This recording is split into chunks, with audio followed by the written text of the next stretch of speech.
Salut tout le monde, ici Gabriel et Alex. Aujourd'hui pour la nouvelle capsule. Alex, peux-tu me parler de qu'est-ce qu'on va pratiquer aujourd'hui? Regarde, dans le fond, aujourd'hui, on va pratiquer notre transfert d'énergie.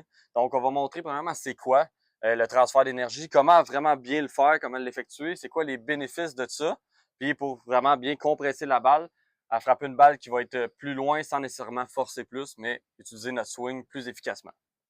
Donc, Gab, on a un petit outil ici qui s'appelle un pressure plate. Dans le fond, c'est une plaque où tu vas mettre tes deux pieds dessus, puis qui a un balancement. Donc, elle va aller vers l'arrière et vers l'avant. C'est un bel outil pour nous pratiquer à justement transférer notre énergie et savoir qu'est-ce qu'on veut. Parce qu'il y a beaucoup d'amateurs, un problème, quand ils swingent, ils restent sur leurs jambes en arrière. Donc, ils ne transfèrent pas leur énergie. Donc, je t'invite à monter dessus. Donc, regarde, présentement, on voit que ton corps est parti à 50% de ton poids sur tes deux jambes. Tu es d'accord avec moi? Oui. Donc, je t'invite à venir faire ton backswing. On va voir la plaque qui va se déplacer vers l'arrière. Donc, Gab est rendu en haut. Tout son poids est sur sa jambe d'en arrière. Et nous, ce qu'on veut, ce qu'on recherche, c'est qu'il a déplacé son poids vers l'avant pour ramener la plaque vers l'avant et transférer son énergie. Donc, Gab, on a démontré c'était quoi un transfert d'énergie. Maintenant, il faudrait savoir comment bien l'utiliser puis comment le faire. Donc, je t'invite à te placer puis on va se montrer ça. Donc, Gab, présentement, il est placé comme s'il allait frapper une balle. Ce que je vais te demander de faire, c'est de te déplacer puis de monter puis de faire ton backswing puis d'arrêter en haut. Donc, comme vous pouvez voir présentement, les hanches à Gab, ils sont déplacés vers l'arrière. Son dos est plus à la cible, donc toute son énergie a été transférée vers l'arrière. Ce qu'il faut savoir, c'est que quand il va commencer son swing, ça fait longtemps qu'on se connaît, moi puis Gab, fait que ça ne dérange pas que je le touche un petit peu. Quand il va commencer son swing, Gab, tout ce qu'il a à faire, c'est de partir et de tourner avec ses hanches, comme ceci. Donc, Gab, je te réinvite à monter en haut, d'arrêter là, et quand je vais te dire go, tu vas faire ton swing. Donc, Gab, 1, 2, 3, go. Comme ça. Donc, il finit les hanches complètement à la cible vers l'avant. Tout son poids finit sur la jambe devant. Il a transféré son énergie de derrière vers l'avant. Gab, on vient de te montrer la bonne façon de faire, comment bien transférer ton énergie. Je t'invite à te replacer devant moi. Je vais te montrer. Je vous montre un petit peu. Tu sais, Gab, il est arrivé puis il a tourné ses hanches pour transférer son énergie, l'amener vers l'arrière pour ensuite tourner puis l'amener vers l'avant. Ça, c'est la bonne façon de faire. Ce qu'on voit souvent chez les amateurs, c'est au lieu de transférer puis de tourner, faire une rotation des hanches, on voit souvent qu'ils bougent de gauche à droite. Donc, Gab, je te réinvite à te replacer.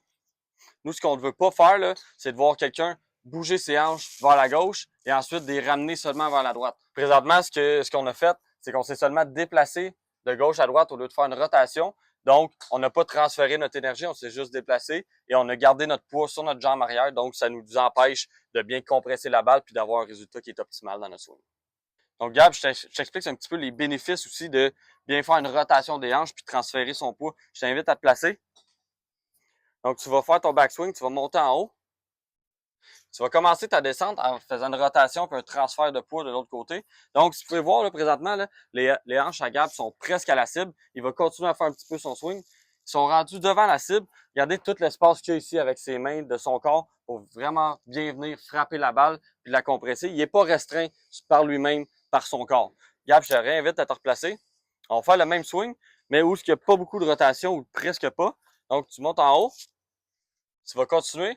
Puis tu vas descendre, puis tu vas pas faire de rotation avec tes hanches, comme la plupart des amateurs.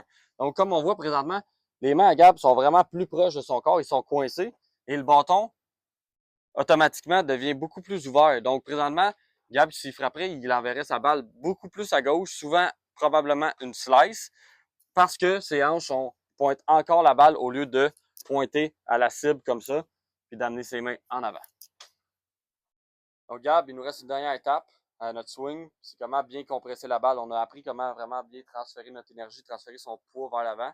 Maintenant, il nous reste à compresser la balle. Donc, je t'invite à te placer, puis on va l'expliquer. OK, donc, Gab, maintenant que tu es placé, on voit déjà que ta position de base, tu as les mains un petit peu en avant de ton bâton, puis de la balle. Donc, tu as un angle. Présentement, tu as ton fer 7 qui est à 32 degrés. Nous, ce qu'on veut, c'est de frapper en descendant, compresser la balle pour réduire ce degré-là, l'amener peut-être à 30, 28 degrés. Donc, quand tu vas te swinger, tu vas monter tes mains, Ensuite, tu vas le redescendre. Là, on amène nos mains en avant. Donc là, présentement, on voit que les mains à Gab sont vraiment devant la balle, mais que son bâton reste vers l'arrière. Donc quand il va continuer à frapper, son bâton va rester comme ça. L'angle de son bâton est fermé. Donc, il compresse vraiment, vraiment beaucoup la balle, swing vers le sol. C'est là qu'on voit des divots et de gazon arrachés. Ensuite, il va continuer son swing. Donc, il va arriver avec un ampleur de balle dans les airs beaucoup plus haute, beaucoup plus loin, et c'est beaucoup plus efficace comme swing de golf.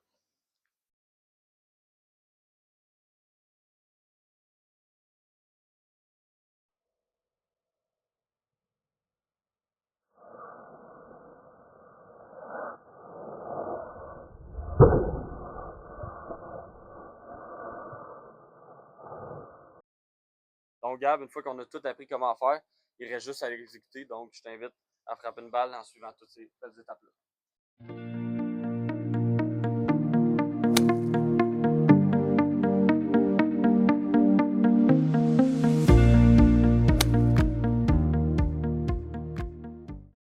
Donc, Gab, juste pour faire un petit résumé de ce qu'on a vu aujourd'hui, c'est comment on transfère vraiment bien notre énergie en faisant une rotation des hanches, comment on compresse la balle et tous les bénéfices que ça a lieu en faisant ce swing de golf-là.